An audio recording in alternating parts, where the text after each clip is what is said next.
I want to help you today pick a market, get clear on the result, create a mission around it, and have a compelling message so that it's articulated clearly and enticingly. Does that sound like that would be valuable for us to do today? And for those of you who think you have this figured out already, I guarantee you can take it to the next level. You can tweak it. And the people who think they have it figured out the most are probably the ones that need the most help. Sometimes we need to unlearn what we've learned. I have 4 hoverboards at my office, and I ride around on a hoverboard pretty much every day, and sometimes all day every day. Who here knows what a hoverboard is? Okay, who doesn't? Anyone? Okay.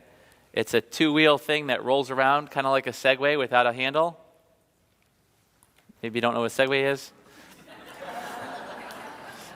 So I've been on a Segway before, and then I got hoverboards, and I just love riding around on hoverboards. But I took our bigs on a Segway tour a couple days ago out here in Florida. Yeah, was that awesome or what? Yeah. And when my team first proposed doing a Segway tour a few years ago, I thought, Segway is for lazy people who don't want to walk, and it would be boring to go on a tour, and I don't want to do that. But ultimately, we ended up doing it, and it was like, oh my God, it's so fun because you actually go pretty quick on those, and it is fun. Who here has been on a Segway? Yeah, mostly it's our bigs. Well, it's fun. But I hadn't been on one in a couple of years, and I'd been on my hoverboard for the last year and a half or however long, nonstop. And they're very similar, but they are different. And I got on the hoverboard feeling like I'm super confident. I'm going to, go crazy and tear this thing open, And I fell off twice. In the beginning, getting reused to it because I'm so used to the hoverboard. And the hoverboard, it turns faster and easier. It stops faster and easier. But the Segway, you've got to turn the handle, where the hoverboard, you just lean. And the hoverboard stops instantly. The Segway stops pretty slowly, comparatively. So sometimes we have to unlearn what we learned. We have to let go of what we think we know in order to take on something new that may be better. If I kept trying to ride the Segway like it was a hoverboard, I would have kept falling off. I had to finally surrender and be like, okay, I need to relearn how to do the Segway. Who here is open to letting go of what you think you know in order to learn something new? Great. I'll be sharing with you what's worked for me, what's worked for many of my clients, and you can decide if, use what feels right for you. You don't have to do everything. You're not going to be able to do everything I teach you, and you're not going to do it the exact same way that I do it. The most important thing for you to do, if you do nothing else but one thing I've shared with you while you've been here, if you do nothing else but trust your intuition and follow it consistently, that will lead you to your ultimate destiny. So you're welcome for that advice.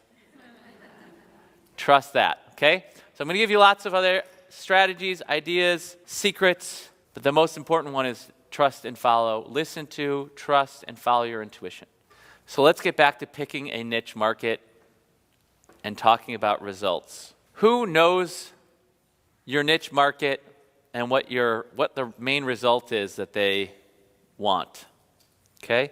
Let's hear from a couple people. Go ahead and head to the mics. I want to do this for 2 reasons. Number 1, I want to hear examples because those of you who don't have one, the more examples you hear, the better it is, the easier it's going to be for you to be like, I get it, this is what I'm after, I want something like this. Or maybe you'll hear one and go, I want to do this.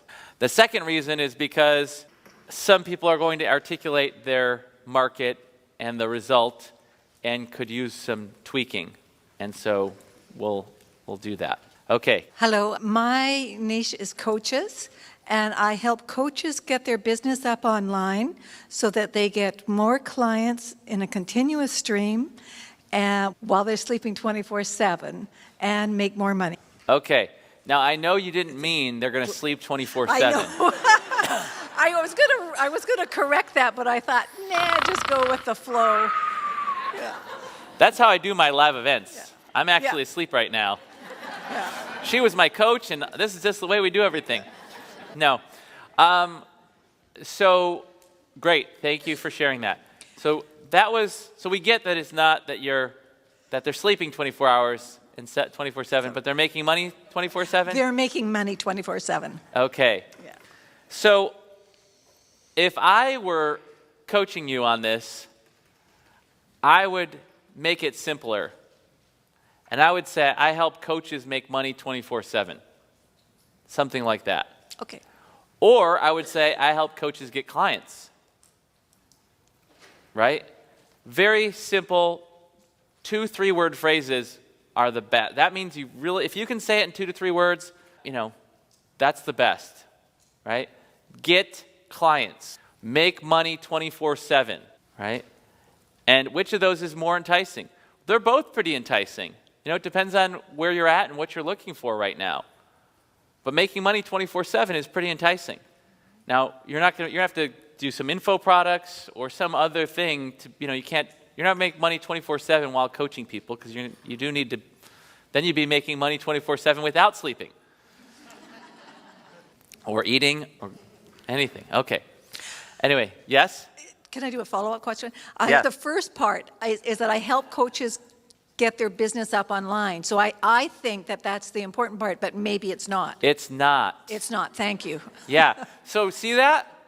First of all, congratulations on being aware, right? To see that, wait a second, my assumption here, I was assuming it's the get online part that's important, but it's not. It's the get clients. It's the make money 24/7.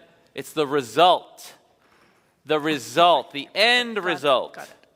The thing that they want, not the thing that they want to get the thing that they want. Right. Getting up online will help them make money 24/7, maybe help them get clients. But getting online isn't what people want. Yeah. Who here would love to make money 24/7 and get tons of clients without having to get up online? Who here would like that? Yeah. So maybe it's even possible without getting online. Probably you're going to need to, but I was coaching for 2 years without a website. My first website was a picture of my business card. One of the original clients who went from 0 to 6 figures in 72 days, he didn't have a website, and he printed business cards on his printer. We think it's all the stuff that makes us successful. We think it's the beautiful website and the video and the brochure and the business cards, and it's none of those things. It's the result. It's the market, the message, the mission, but ultimately it all comes down to the result for a group of people. More than anything else, it's not the process.